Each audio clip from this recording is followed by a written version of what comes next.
Shree Krishna's declaration that those who are worshipping the personal form reach ultimately a deeper and more perfect state of yoke.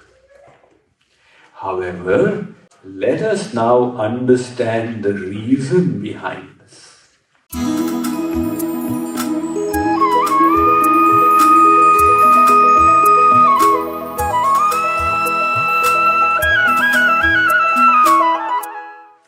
He doesn't say that the others don't reach yoga. He says this is deeper and more perfect. Why so? God is both personal and formless, we have discussed. In His formless manifestation, all His energies, His qualities, His virtues, they are all latent. It's just like you have a matchstick. Now it has fire in it, but the fire is latent. Similarly, in His all-pervading form, you cannot see Him, you cannot witness His pastimes. All those energies are there. It's not that He's a smaller God. He's the same one God. But those energies are not being manifest. What is manifesting is simply Sat Chit Anand. Eternality full of knowledge and bliss. That is Brahman. And when the same Brahman reveals himself in the personal form, then he displays his Saukumarya, his amazing enchanting beauty, his Saushilya, the wonderful manner in which he conducts himself, his Murli Madhuri, Rupa Madhuri, Leela Madhuri, the sweetness of his pastimes, his flute, his divine abode, all these become manifest. So the difference is like this. If a train is approaching from far and you take a look at it, what you see is light.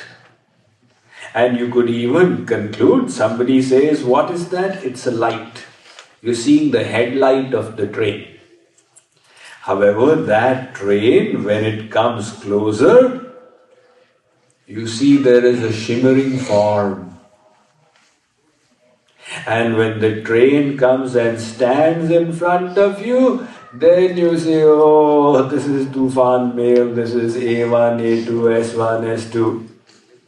So the same train, when you saw it from a little distance, it was a shimmering form. And when you saw it from further distance, all you perceived was that it is light. Similarly, realization of God as the formless Brahman is a distant realization. No forms, no qualities, no virtues, no pastimes. And realization of the same God as seated inside us as Paramatma is a closer realization. Realization of the same God in His personal form is the closest realization. These are three levels of realizing the one entity. Hence Ved Vyas in the Bhagavatam says, Vadanti tat tattva vidas tattvam yajnanam advayam brahmeti paramatmeti bhagavaniti shabdyate. He says, the tattva vedas, knower of the tattva. These personalities have declared that there is an advai tattva. one without a second. But that Advait Tattva manifests in these three aspects: Brahman, Paramatma, Bhagavan. Brahman is his all-pervading aspect. Paramatma is his localized manifestation in our hearts, where he resides, notes our karmas, and at the appropriate moment gives the results. And Bhagavan is when he descends in his personal form and manifests pastimes. So, Bhagavan is the closest realization. That is why it is more perfect. That is the first point. And the second point is the bliss you get from his personal form is exceedingly sweet, beyond compare. Like, for example, consider this, understand it through this worldly analogy. Supposing you have tasted sugar, of course. Have you tasted molasses? Good. Yes. In the winters in northern India, I take gur, it's good for the body. And what about mishri? Yes, Swamiji, in the month that we get prasad mishri, the sugar candy. Now, supposing somebody invites you to a tea party and gives you tea with gur, what will you say? What a conjuice. He invited me to his house for tea and he could not even afford sugar. There was gur in the tea. And supposing he had put sugar candy? Oh, he respected me tremendously. There was special tea made with sugar candy. But tell me, isn't it the same thing? Ultimately, it's all one. It's the same molasses, jaggery as they say, which has got converted into sugar, which has got converted into sugar candy. It's not a different entity. So, although it is one, we are perceiving such a distinction that for jaggery we are saying I felt insulted, and for sugar candy we are saying I was tremendously respected. Well, Swamiji, it is the same, but there is something different about Mishri. What is the difference? It cannot be described. There is a difference in the ras. That is the point. God is all one. But there's a difference in the ras. The bliss you get from the formless Brahman, the Brahmanand is infinite. It's not some material bliss, it is Bhuma Sukh. And the bliss you get from his personal form, Premanand, is also infinite. And yet, although they are both infinite, that Premanand is incredibly sweeter than the Brahmanand.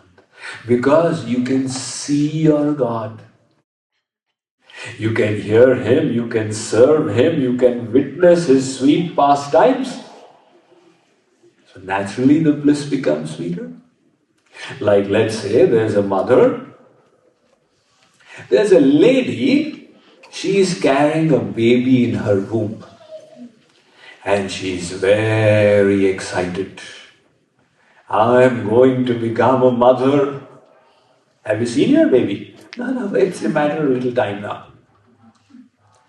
She is in pain. It's a painful process for 9 months, but she doesn't feel it. I'm going to have a baby. Now the baby is born. The baby is now 1 day old, 4 days old, 1 year old, 4 years old. The baby is in the mother's lap.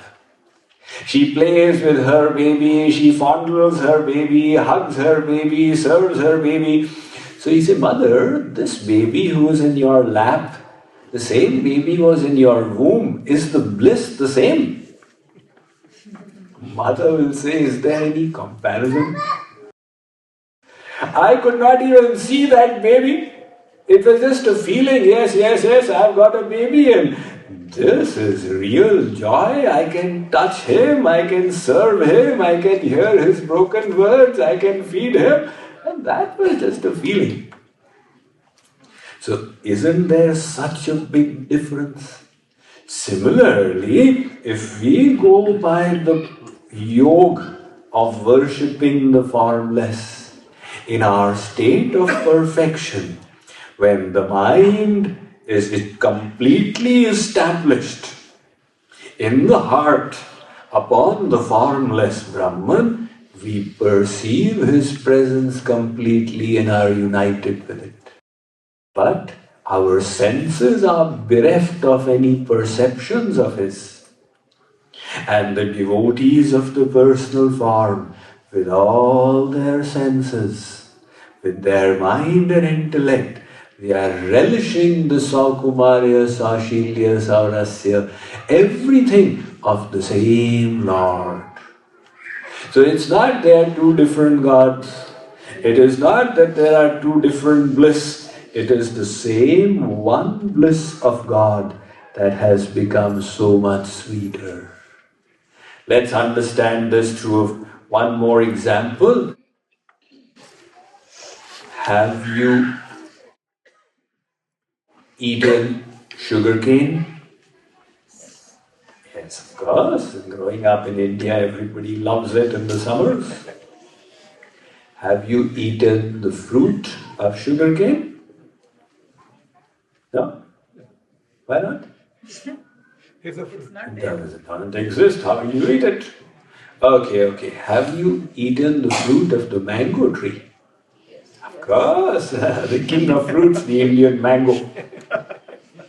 Alright, let us suppose that you are sitting and relishing your Alfonso from Ratnagiri, and your friend sits and chews the leaves of the mango tree. What will you say? This guy has gone crazy. He's leaving the fruit and nibbling upon the leaves or the twigs. Really? So he's crazy, and what about you? I'm very intelligent. Postgraduate. All right. But tell me, it is all one mango tree? The same mango tree has its different aspects. It has the leaves, it has the twigs, the branches, the trunk and the fruit. But although it is all different aspects of the one, for the leaf you said he is crazy, and for the fruit you said I am intelligent.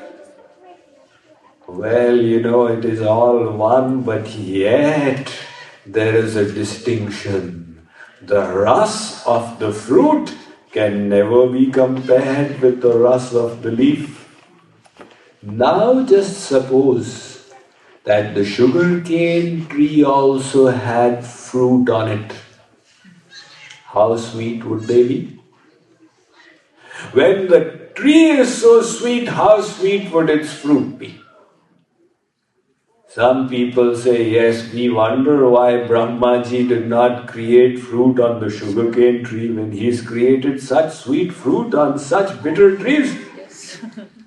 So, well, let us say that he did have fruit. Because we should not find fault in Brahma. Some people go to the extreme. Vah vah dhata tujhe aata na jata kuch phir bhi ridhata mata kaise kehlata hai. वाह वाह बूढ़े ब्रह्मा सृष्टि के सिरजने में तूने तो निकाला निज बुद्धि का दिवाला है. They find faults in Brahmaji's world and they say, why did he not have fruit on the sugarcane tree? Let us say he did. The hypothetical case. Now, the difference in ras that would have existed between the sugarcane stem and the sugarcane fruit. That gives us an idea of the difference in bliss that exists between the Brahmanand of the formless aspect and the Premanand of the personal form. They are not two different things. It is one bliss that has grown sweeter. So Shree Krishna has revealed both aspects and then given his conclusion. Now, what of those who worship the formless? Where will they reach? Shree Krishna doesn't reject them. He says, Arjun, they will also reach the goal. He's now in the next verses, he's going to explain where will the worshippers of the formless reach. And then he compares the two paths. What is easy, what is difficult, what is more appropriate for us. And then he goes on to describe the path of bhakti.